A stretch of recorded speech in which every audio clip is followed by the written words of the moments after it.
ఉన్నాయి.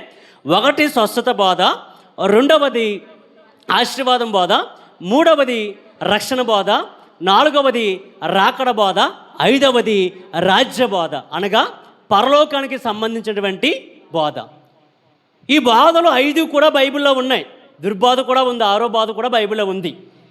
స్వస్థత బోధ ఎవరికి చేయాలి అంటే గనక, ఎవరైతే నూతనంగా సంఘంలోనికి వస్తున్నారో, ఎవరైతే రాబోతూ ఉన్నారో వారికి ఏం చెప్పాలంటే, ప్రభు స్వస్థపరిచేవాడండి మా దేవుడు, ఆనాడు కుంటోళ్ళు లేపాడు, గుడ్డోళ్ళు లేపాడు అని చెప్పి నూతన వ్యక్తులకి ఒక దైవజనుడైనా మీరైనా ఏం చేయాలయ్యా అంటే స్వస్థత బోధ చేయాలి. ఎందుకంటే యేసు ప్రభు వారిలో ఏముందయ్యా అంటే స్వస్థపరిచేటువంటి శక్తి, అద్భుతాలు చేసే శక్తి, దెయ్యాలను వెళ్ళగొట్టే శక్తి ఆయనలో ఉన్నది. మీరు మత్తయి సువార్త 4వ అధ్యాయం నుంచి 22వ అధ్యాయం వరకు చదవండి. ప్రతి అధ్యాయంలో అద్భుతాలు, స్వస్థతలు ఉన్నాయి.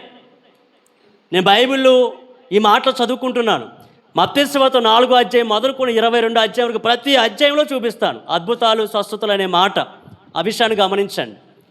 స్వస్థత బోధ చేసి సంఘంలోనికి ఒక వ్యక్తిని నడిపించాలి. తర్వాత ఆ వ్యక్తికి మనం ఏం చెప్పాలంటే, అయ్యా మా దేవుడు స్వస్థపరిచే శక్తిమంతుడు మాత్రమే కాదు, నీ పరిస్థితులన్నీ కూడా ఏం చేయగలడు, బాగు చేయగలడు. ఇదిగో నువ్వు అప్పుల పాలైపోయి ఉండొచ్చు, నువ్వు లేకపోతే అన్నీ వదులుకుని ఉండొచ్చు, మా దేవుడు నిన్ను ఏం చేస్తాడంటే స్వస్థపరిచేటువంటి దేవుడు, నీ జీవితాన్ని ఆశీర్వాదకరంగా మలిచేటువంటి దేవుడు అని చెప్పి కూడా బైబిల్ ఏం చెప్తుంది అంటే బోధ చేస్తుంది. అందుకే ఒకటి స్వస్థత బోధ, రెండవది ఆశీర్వాదం బోధ, మూడవది ఏం బోధ అంటే రక్షణ బోధ. ఇది చాలా ప్రాముఖ్యం. ఎందుకంటే నూతన విశ్వాసులకి స్వస్థతలు అవసరం లేదు. ఇప్పుడు ఇక్కడ శాఖరు ఉన్నాడు కదా, ఆల్రెడీ బాప్తిసం పొందుకోండి, దేవుడి శక్తి ఏంటో గమనించాడు. ఇతనికి స్వస్థతలు అవసరం లేదు, ఇతనికి ఆశీర్వాదాల బోధలు ఏమాత్రం కూడా అవసరం లేదు. కానీ ఇతనికి ఏం కావాలి, రక్షణ బోధ కావాలి. కాబట్టి బైబిల్లో ఏముంది అంటే రక్షణ బోధ ఉన్నది. నాలుగవది రాకడ బోధ. ఇప్పుడు ఇతనికి రక్షణ బోధ అందింది, రక్షించబడిపోయాడు ఇప్పుడు శాఖరు. ఇప్పుడు ఇతనికి నేను ఏ బోధ చేయాలి, బాబు శాఖరు స్వస్థతలు మాత్రమే కాదురా, ఆశీర్వాదాలు మాత్రమే కాదురా, యేసు ప్రభు నిన్ను రక్షించడం మాత్రమే కాదురా, ఇదిగో యేసు ప్రభు మరలా నీ కొరకు ఈ భూమి మీదకి ఏం చేయబోతున్నాడు, రాబోతున్నాడు అని చెప్పి రాకడ బోధ కూడా ఈ అబ్బాయికి నేను ఏం చేయాలి, చెప్పాలి. ఈ రాకడ బోధ చెప్పిన తర్వాత ఇప్పుడు ఇతనిలో ఒక ప్రశ్న ఉంటుంది, నా అంతం ఏమిటి, నేను ఏమవుతాను, ప్రభు వస్తాడు రాకడలో తీసుకెళ్తాడు అనే ఒక ప్రశ్న ఉంటుంది. అప్పుడు నేను చెప్పాలి, ఇతనికి ఏం చెప్పాలి అంటే రాజ్య బోధ చెప్పాలి. బాబు నీ అంతం ఈ లోకంలో ముగించబడదు, నీ ఆత్మ పాతాళంలోనికి చేరదు, నువ్వు యేసు ప్రభుని నమ్ముకున్నావు కాబట్టి, నువ్వు రాకడలో ఎత్తబడ్డావు కాబట్టి నిన్ను ప్రభు ఇప్పుడు ఎక్కడ పెడతాడంటే పరలోకం అనే రాజ్యంలో పెడతాడని చెప్పి బిడ్డకు నేనేం చెప్పాలి, రాజ్యబోధ చేయాలి. ఇది ప్రభు నాకు చెప్పిన మాట. అంతేనా? బైబిల్ అదే చెబుతుంది. బైబిల్లో యేసు ప్రభు దగ్గరికి జనం ఎందుకు వచ్చారంటే స్వస్థతల కోసం వచ్చారు.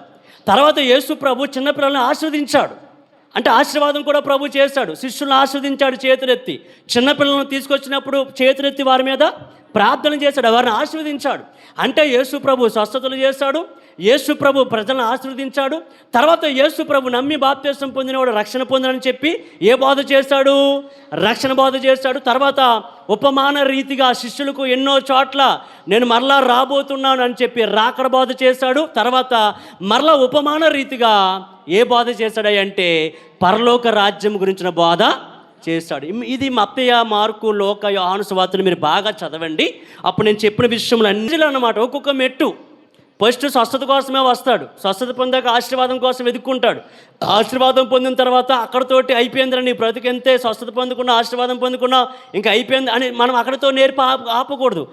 అతనికి తన ఆత్మ ఉందని, ఆ ఆత్మకు రక్షణ అవసరమని నేర్పాలి, రాకడ నేర్పాలి, రాజ్యం గురించి నేర్పాలి, చివరికి దుర్బోధల గురించి కూడా ఏం చేయాలి అంటే నేర్పవలసిన వారమైనాం. కాబట్టి చెప్పండి, మీరు వినేది ఏంటి, బోధ, ఉపదేశము, వాక్యము. బోధలు, ఉపదేశాలు, వాక్యాలు ఎన్ని రకాలు, 6 రకాలు. మొదటి రకము స్వస్థత బోధ, ఆశీర్వాదం బోధ, రక్షణ బోధ, రాకడ బోధ, రాజ్య బోధ, దుర్బోధ. పై 5 బోధల్లో ఎక్కడ ఉన్నా పర్లేదు, కానీ 6వ బోధలో మాత్రం మనం ఏమాత్రం కూడా ఏం చేయకూడదు అంటే ఉండకూడదు. మరి ఎవరండి దుర్బోధకులు అంటే నన్ను అడగండి. నేను ఒక మాట చెప్పాను కదా, మీకు తెలియని విషయంలో ఎవరిని అడగాలి, దేవుణ్ణి అడిగి తెలుసుకోవాలి. కాబట్టి ఆడు దుర్బాధకుడండి, ఈడు దుర్బాధకుడండి అని నేను చెప్పను. ఎవడు దుర్బాధకుడో, ఎవరు నిజమైన బాధ చేస్తున్నాడో, ఏది సత్యమైన బాధో నువ్వు దేవుణ్ణి అడిగితే తప్పకుండా ప్రభు ఏం చేస్తాడు అంటే మనతోటి ఆయన మాట్లాడేటువంటి దేవుడై